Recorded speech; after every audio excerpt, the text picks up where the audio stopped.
36 weeks pregnant, you go to your doctor's office and they tell you you need a vaginal and rectal swab. Let's talk about why. Hi, I'm Dr. Toya, board certified OBGYN, and I want to talk about the GBS swab or the Group B streptococcus swab. So GBS is a normal bacteria that we find in the GI tract and the genitourinary tract of women. It's not an STD.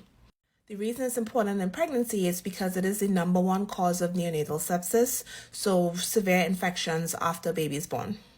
So early onset disease is caused by vertical transmission, meaning baby got it on its way out, either during labor or if there were rupture of membranes, baby breathes in the bacteria and they can get really sick. So approximately 50% of women who have that bacteria in that area will pass it on to their newborns, but only about 1 or 2% of newborns will get the severe disease if they are not adequately treated. So we usually test between 36 weeks and 37 weeks and 6 days. The test lasts for 5 weeks, and that usually takes you up to about 41 weeks. If you go past 41 weeks, then you do need to get the test redone. So the test is done vaginally and rectally, and we don't use a speculum. It's just on the outside of the opening of the vagina, and rectally the swab is supposed to go through the anal sphincter.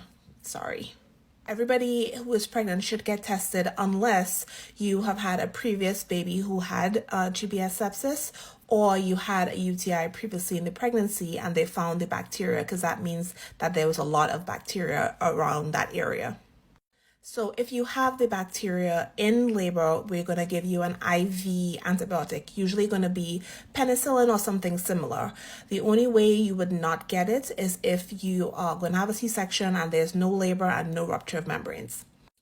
And getting IV antibiotics is the only way that has been proven to decrease the chance of baby getting sick.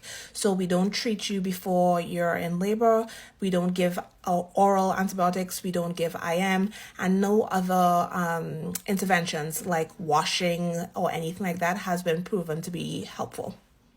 The only time we would treat you beforehand is if, as I mentioned, you had a UTI during pregnancy and it said it was GBS, we would treat that UTI. So let me know if you have any questions about the Group B strep test, and as always, like and follow for more.